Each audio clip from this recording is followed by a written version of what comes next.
this video, I'm going to show you all about the installation of the Impaktech engine crash case for the Yamaha MT-10. So sit back and enjoy, and we'll share with you all the details of the good and the bad and the ugly of this sucker. But man, it's pretty cool in the end, but there's definitely some things you should know about before you get into it yourself. All nice and clean. I gave it a good wash down the other day. Well, that's pretty nice, huh? Look at that pretty shiny motorcycle. And that dust cover works good too. It still gets pretty dusty in here. We live in a very dusty place, the Sonoran Desert, and we live right next to the sea, so of course it's salty too. So, you know, it's relatively cool in here compared to outside right now, just being in the shade, even in it's all, of course, brick buildings. So they naturally insulate a little better, but I keep the cover on it even when inside. It keeps the dust off and keeps it looking nice. So fresh and so clean. Yeah.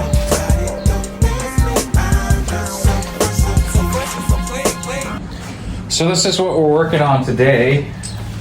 Engine crash guards, left and right. So I'll show you some on-screen photos of what this is supposed to look like when it's all done, but essentially that's the left side. The other side is over there on the shelf. And so like I was describing in that other clip, they kind of sent unsatisfactory to me size hardware. So this is the difference between men and boys. Okay? This is what they sent me. This is what you need to get the job done right. That's the diameter of the stock part. It's an engine bolt, so it's kind of in the name. It's important. It holds the engine to the frame. It's one of 3 attachment points. That's the correct diameter. So they of course didn't have the exact size one that I need, but I'm gonna cut this down to be about that long. And it will actually be the right size and strength for what the loads are gonna be on it. So I don't know how anyone would think that this is appropriate. If this is an engine bolt and the engineers decided this was the size that needed to exist in order to deal with the forces, I don't know how does that make sense? Make it make sense. Make it make sense for me, okay? So for $10, I could get this man-sized tornillo y tuercas. Por esto funcionado es mi order. Muy bueno. So there you go. So I went and picked up through our local tienda here the correct size of bolt that's going to go through the engine frame and hold these to the bike and hold the engine to the frame. So this is what they sent. This is what comes with the bike, quite a bit thicker, and so now I've matched the diameter is 12 mil thick rod with the right size bolts on it and washers and everything, and that will hold this properly onto the frame. So let's get to putting it together so you can see how this all works. I've not seen this on a lot of these bikes. Basically it's from the stunting world, so I'm not planning on stunting this bike at all, but the idea is that if it ever does get laid down for any reason, even blows over in a wind or anything like that, this is going to protect the bike much better than just frame sliders, because you know, if there's a rock or a curb or something, your bike can fall over and the frame slider will help if the bike's sliding, but if it falls over onto a rock or a curb or something like that, it's not going to protect the engine. You can get case covers and all that stuff, but this to me was the much more robust solution for me, where I know that you can literally just like set the bike down on its frame and it's fine. It's not going to touch anything. It's going to keep the bike off the ground completely. It's going to keep the engine case completely off the ground. It can slide down the highway completely off the ground. You'll have to replace your bar ends and your frame sliders. Like I've got the fork sliders on there now, but that's the idea, is to completely protect this thing in the event of any laying it down or any such thing like that. So let's get to it. Okay, so this is pretty much all you're gonna need for tools. You're gonna need a ratchet and the various adapters so you can get the reach that you need. All right, because some of these are up inside here, so you gotta be able to get the extenders on there so you can reach up into the part, all the way up into there. Right.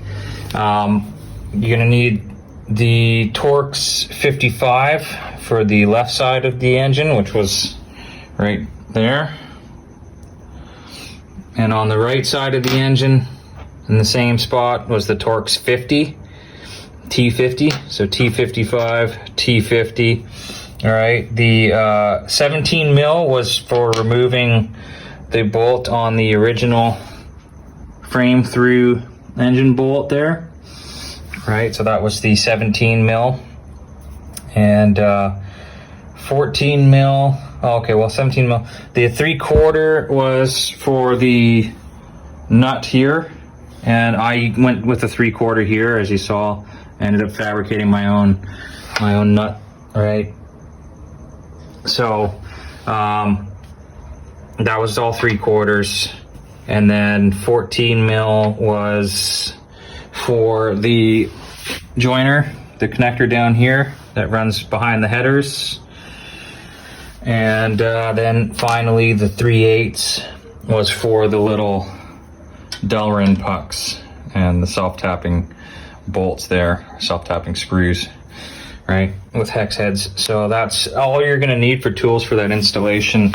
And if you're crazy like me, you're also gonna end up using angle grinders and ordering 12 mil rod and all that kind of stuff, right?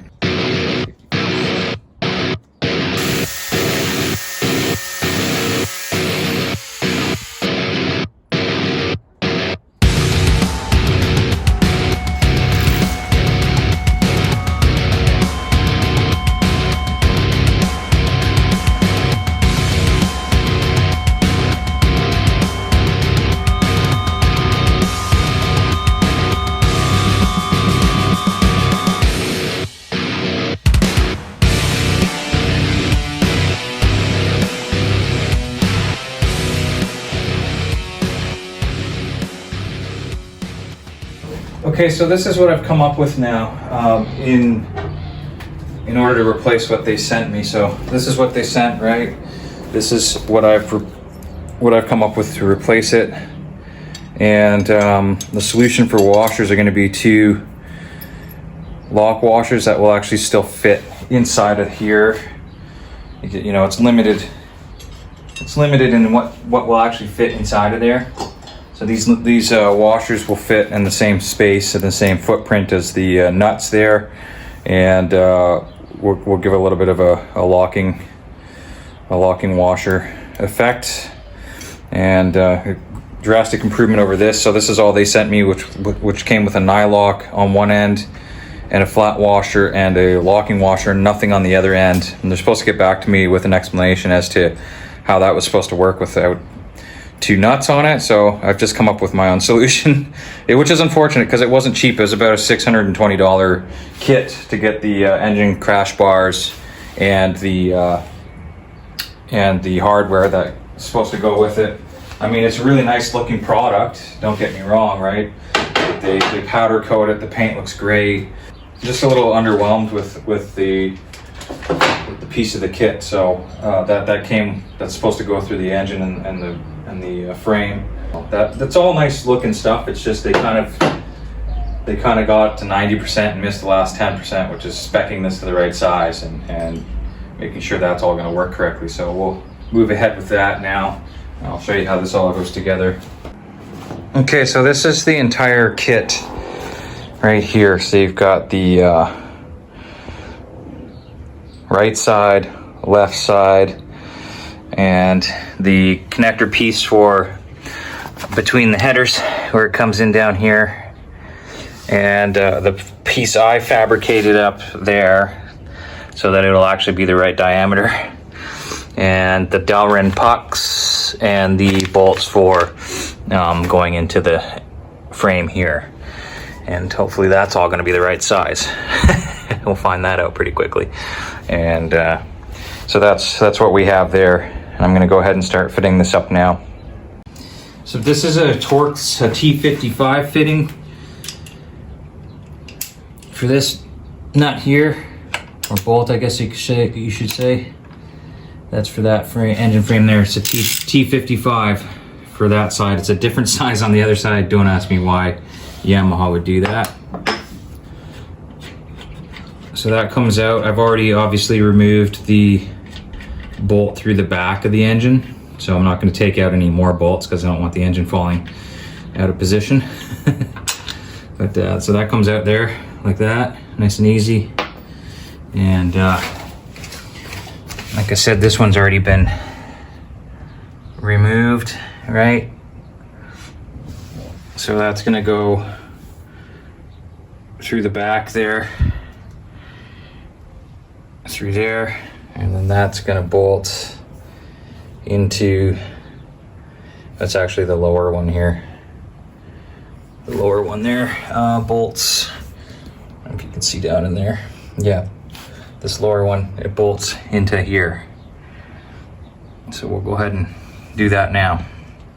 So this is just Loctite 243 blue, so it's like, you know, semi-permanent or, you know, removable if need be, I guess you could say. The purpose of using this is not so much like that I want it to be like a permanent fit. Like I said, it will be removable, but it's also to prevent seizing and galling and corrosion as well. So Loctite's a good product, especially when you're not necessarily wanting to do a permanent installation. Like a product like this blue one will allow you to break it later without too much fuss, right? So I'll go ahead and fit this back on here, slide it up in place, and away we go. I'll set these on the other side so they're ready for me when I get there.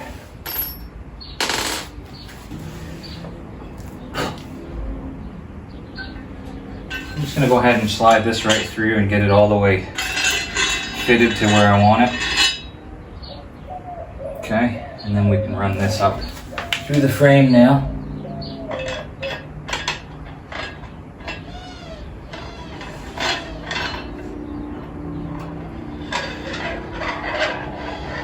And that can sit right like that. Otherwise, button it up on the other side. Let's see how this fits on here. So this is just going to swing up into place.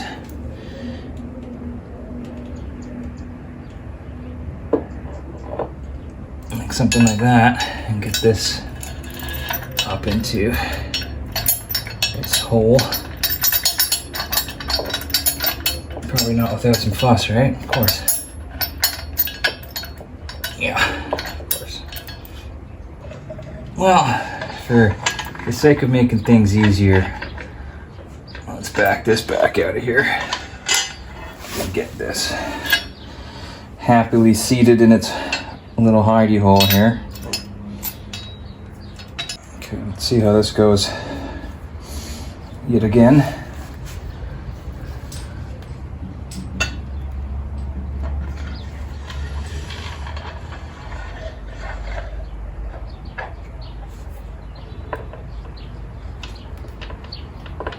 It's a long way in there, so that's going to be a bit of a tricky thing, isn't it? Get that threaded in there. Okay, well that's sitting there now like that, so that gives you an idea of how that's ultimately gonna go together, sitting there. So I'm gonna see if I can't get a long socket in there that will that'll reach and be happy. Okay, so this is a 3/4 socket which fits. This is stamped 10.9, so that's a good fit. Let's just start to see first if I can find the thread and get it to find the thread in here. so same thing again, Loctite. Another reason that this is a good idea to put on your hardware is that you're dealing with dissimilar metals as well, right? So you're talking about aluminum frame, right? And cast motor and these kind of things. So where you have dissimilar metals, this actually will also help protect your hardware and stuff which can corrode and seize together, right? So like stainless and aluminum, in any kind of, if there's ever any kind of water intrusion or anything, also will help keep water intrusion out. So anyway, just little tips and tricks, right? That, you know, they don't recommend this with the installation. They didn't really provide any instruction with the installation, so I'd encourage them to do so in the future, but hopefully this might help folks who may be installing this kind of kit on their MT-10, and you'll have something to go by at least. And I kind of just do like maybe like a third or half of the part, because as it threads in, it's going to push this thread lock down the rest of the threads, right? So we'll go ahead and swing this back out here and get this going back up in here like that. That's a long way in there. And get the thread started just lightly. Make sure that it's threading in there correctly. And always being careful to not cross thread. So I'm pulling this back a bit just so I can watch the thing get threaded and keep the weight off of it, so it's gonna run in there properly and truly. There, so it's just sort of snugging up there a bit now, keeping in mind that it's got like a lock washer and a compression washer in there. Push this the rest of the way back up in here. Okay, so that's just started. I'm gonna keep everything kind of a little bit loose for starters, right? And then we'll snug everything up once it's kind of positioned correctly. So this side is a Torx 50. The other side was a Torx 55. This side's a Torx 50 for some inconceivable reason. So let's see here.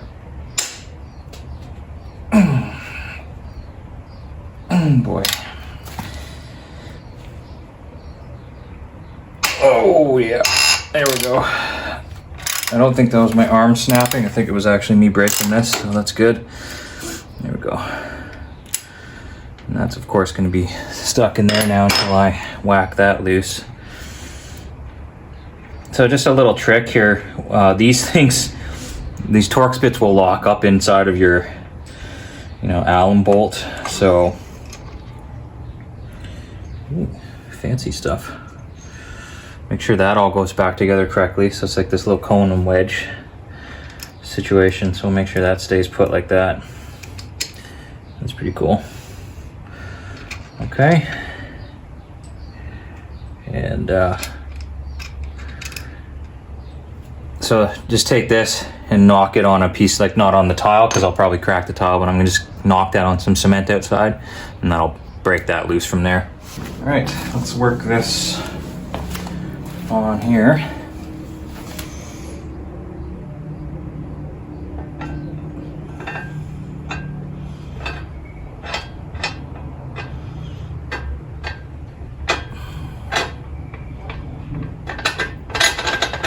There we go. I'm just gonna let this hang down here for a moment and get the washer and nuts up on the end of this thing. Fit last time. Well, that's going to be interesting. So this is the problem that I've encountered now, is that's not going to fit up in there for me to tighten that, so I'm kind of concerned about how that's going to work. I'll figure something out.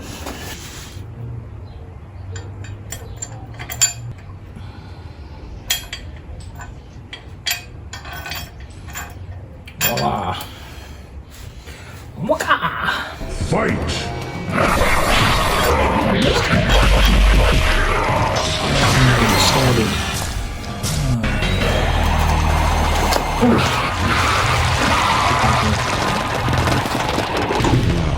Wins.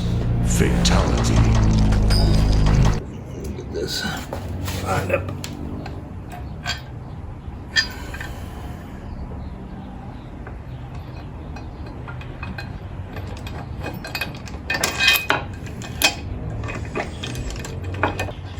I think now I got it started. Yes.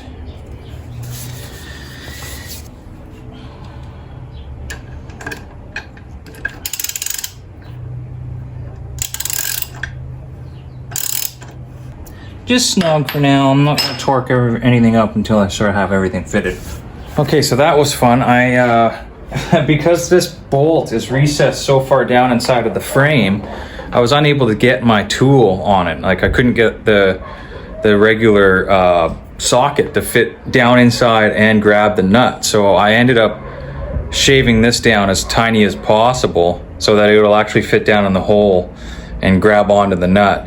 I had to take the nut back off, wipe off all that thread lock because I don't want it to be stuck on there because I'm not going to get great purchase on it. This I should be able to get in there and it'll kind of compress on the inside wall of the part, so that this should kind of grab onto the nut and clamp on and get it torqued up enough that it'll be good enough for that purpose, right? But so that took like a couple hours farting around with that kind of stuff. So that's where we're at now. I'm gonna see if I can get it threaded on tight enough that I'm happy with it. Otherwise, I'm gonna have to come up with another solution. I don't really want the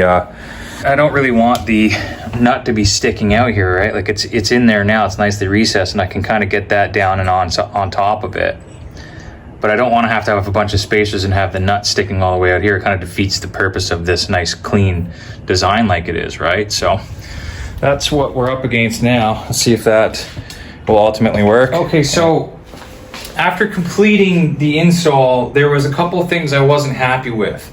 I went back to look at some of the videos on Impaktech's website for installation. They do not do an installation instruction video for the MT-10. So the closest analogous bike that they had was the MT-07, I think it was, or an R7. Not the same frame. But what I had noticed was on this kit for the MT-10, the bolts for the front frame, the front engine mount, there's two bolts, right? And they come with a lock washer and a spacer. And for the MT-07, the bolt goes into the cage, and then between the cage and the frame, there was a spacer. So I figured that this meant that this spacer was intended to go between the frame and the cage. And I confirmed this with the dealer, but I've still not had the manufacturer contact me with my concerns.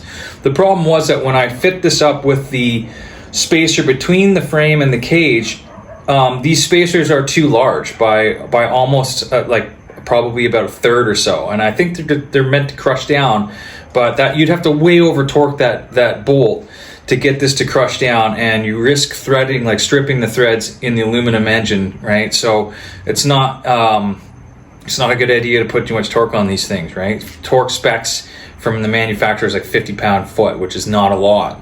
You don't need a lot, right? So what I've done, and another point here quickly is that with these stock bolts, there's two different sizes, and they don't describe this at all. So there's two different sizes. The longer size corresponds with the longer OEM bolt, and it goes on the right side. So if you're doing this with your MT-10, the longer bolt goes on the right side, okay? The shorter one's on the left side. Now, the problem with these spacers, I was able to solve this because I'm not waiting around for the manufacturers to get back to me. Ain't got time for that. So what I've sorted out was going through my washer collection, and so for the left side, the shorter bolt, I found these washers that stack up to be the perfect size, just slightly thicker, so by the time you've got this snugged up, torqued up, they'll sit flush against the frame, and so you have the bolt and the lock washer on the inside of the cage, and then between the cage and the frame is these stainless washers that I sourced to fit perfectly in that space, and they're the right diameter to fit perfectly in that spot. So that was for the left side, and then the right side, I figured out that I have these two smaller stainless washers that will perfectly fit that spot. Again, same thing, by the time I've got it torqued up, they'll be perfectly snug against the frame. And right, so bolt, lock washer goes into the cage, and then these sit between the frame and the cage, right? So that was the solution. Longer ones on the right side. Okay, now there's another consideration here as well. So in addition to the larger all thread bolt that goes through the back of the engine, right? That's one thing. But the other thing too is that, and this has not been described by anyone, I've seen maybe a couple comments about it in some threads, where you have to be careful. You take one engine bolt out at a time and put the cage in. The problem is that I found that even with the left side in, and this is on my paddock stand, so the bike is centered and balanced. When I remove the right side bolt with the left side still secure on the front of the engine actually does settle on the right side. So that's no bueno, because when you go to torque up the nut, you know, it will pull itself through, but you're just digging into, again, that soft aluminum in the engine that's threaded in there, right? So you got to be careful with that. You got to really have that hole centered up before you start torquing up that bolt. So what I figured out was with and I'll show you more detail, but I figured out that with a bottle jack, I could jack up just underneath the right side of the engine until it's taking the weight off the shocks, the front forks, and as it's sitting up on, and it doesn't change the hole, it still stays off center. But now with the engine supported with that bottle jack, and somebody standing on this side, the kickstand side, so the bike, if it wants to go over, somebody's there. So I have my wife help me out. But once that's supported by the bottle jack, I slack off the left side engine bolt, and that will actually allow the engine to just slightly twist enough in the frame that the bolts on the right side align. Then that's when you fit that nut back through, torque it up, then come back to this side and do the left side, right? So the right side's a little critical because you have that cone and wedge fitting, and if that's out of alignment, you're just drilling that bolt into that cone and that cylinder, that wedge, locking wedge thing. It's just digging into the side of that, and you're loading the one side of the threads, right, of the engine, where it threads into the engine. So you got to get that centered so there's no, you know, you should be able to run it right in with just finger tight, right up until it starts to grab, you know, the end of the thread as it's starting to torque up. If it's binding up at all, you don't want to force that in because it's soft aluminum, right? So those are some major takeaways from this installation. I'm going to send this video to the manufacturer because hopefully they'll refine their design. Maybe it works great on the other bikes. I don't know. It seems like they go together real easy on some of the other models, but for the MT-10, you're talking a big, powerful engine, and the last thing you want is these bolts to be in the wrong position or screw up the thread that goes in the engine, because once that's tapped in there, if you thread the tapping in the soft aluminum, that's a major pain in the ass. You have to go up and up a whole other size, tap a larger size. It's not something you want to deal with, man. So anyway, I wanted to give that update so everyone knows those key critical pieces of this installation that will really mess up your day. I took the time to figure these things out because I'm fanatical. I'm not happy that it just goes together and assume the best. That's not how it works for me. So I put it together, took it apart, put it together a second time, realized it wasn't fitting right, pulled it apart, put OEM parts back in, aligned everything, made sure everything looked right, and now I can reinstall this cage and make sure everything's going in the way it's intended to. So hopefully that helps, man. Like, it's a really important piece of kit, in my opinion, to have these crash guards. I think it's a fantastic product. Like, the quality of the parts and the way they fit on the frame is great, but the hardware solutions, it's a little bit loosey on this particular bike anyway. So hopefully they take the feedback well. Hopefully this helps you guys if any of you guys are putting a crash cage on your MT-10. All right. And one more little tip too, I run the threaded, all thread bolt through the back frame mount and hang the bar like this on both sides. So it's just hanging on it, right? And I'm just gonna loosely fit the hardware so it's sitting there hanging like that. That will make it a lot easier for me to swing these up into position when I'm ready. And once it's all lined up and everything, and run the bolts in and get it all torqued up.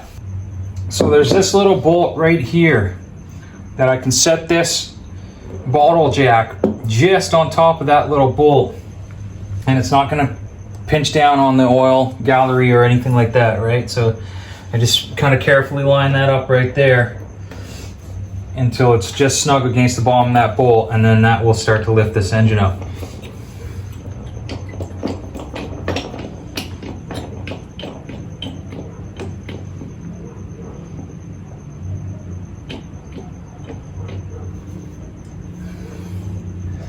Right, so it's just sitting right there on that bolt. You can see right beside the oil line. Okay, hey hon, are you able to help me out? All right, so you can see I'm just starting to lift the weight off the front forks now. And I'm having a look-see in here. So this is the little cone and wedge assembly that goes inside of the frame here. I'm gonna try and get that perfectly centered up there, but you've got two cones and this piece with the little cut in it, right? So it can spread. So as you torque it up and this pushes on the two cones, it expands this piece, this kind of collar here, and fills out that spot there, right? So I'm just gonna have a quick look at this and see if it's kind of where I need it to be right now. It might be pretty good there, so I'm just having an eyeball down the middle here so I can make sure that, you know,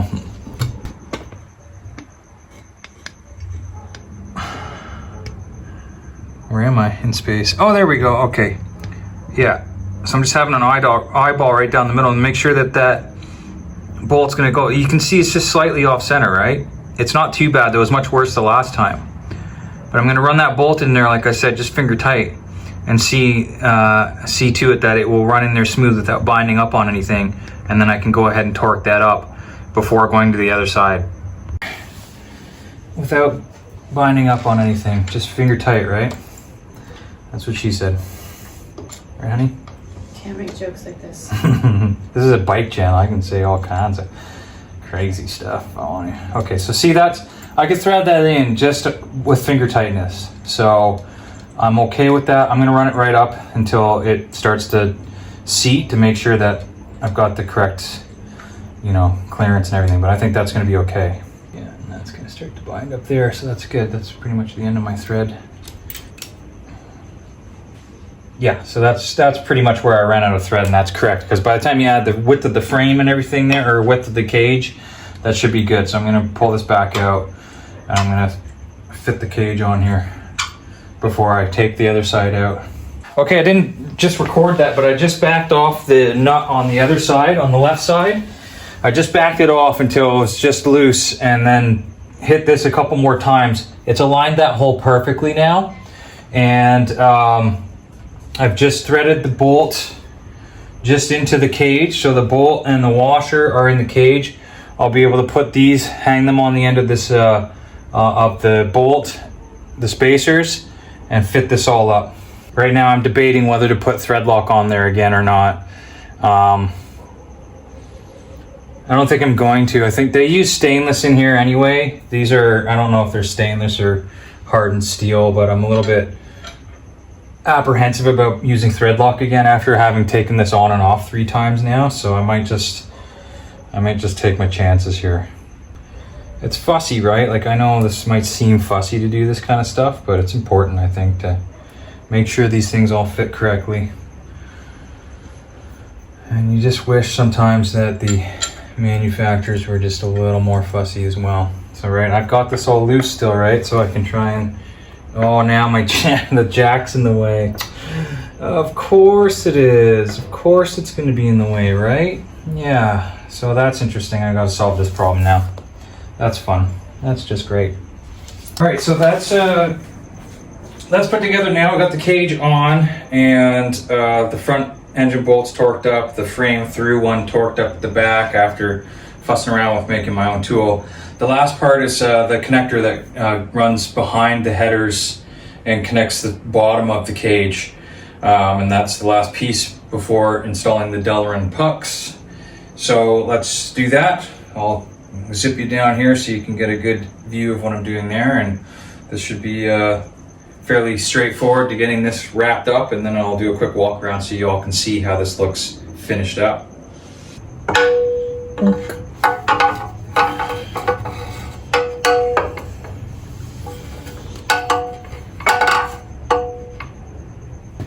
Okay, so I just have to back off the tension on the upper bolts here just because it was not allowing me enough play. So like I said from the onset, not get to torque anything until everything's put together. So I kind of got ahead of myself a little bit there, but let's go here.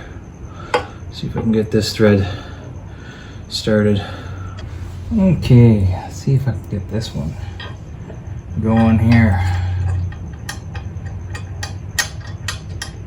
Give me a little bit of an ability to thread it in there. I also like to just have a visual and make sure that stuff's happening like I think it's supposed to be. No, it's not. Okay, so that's just finger tight. Let's go back to the other side and do the same thing there. Okay, now I'm torquing up the upper bolts. Now that I've got the subframe kind of part underneath here.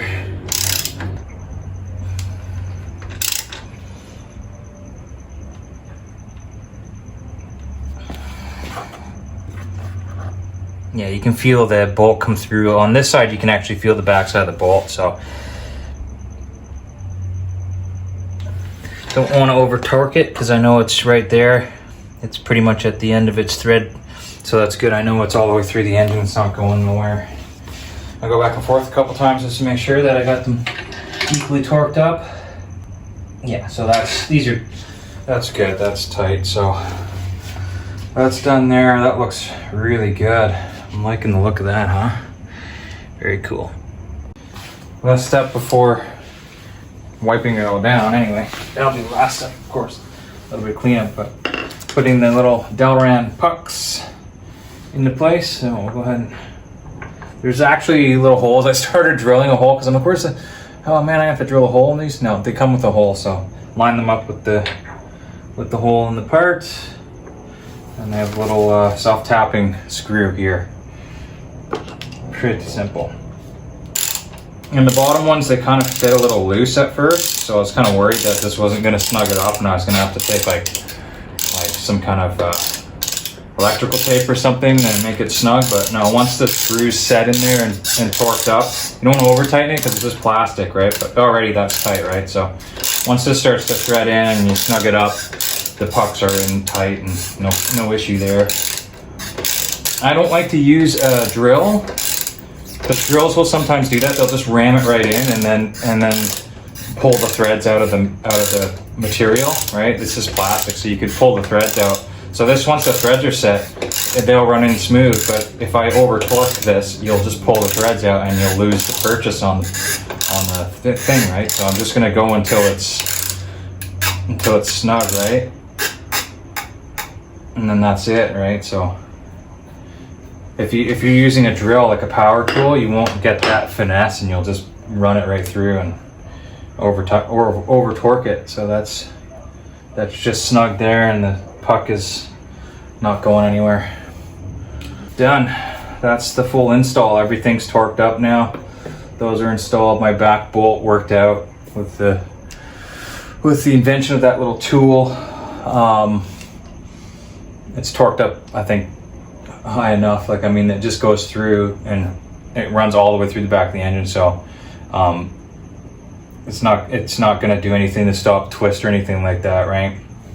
These these engine bolts all up here in the frame and back here. Those are gonna be like the lateral torsion of it, I would think. And of course, you got the swing arm bolt that goes all the way through. The I guess you would say swing arm bolt. I guess you'd call it the swing arm axle, right?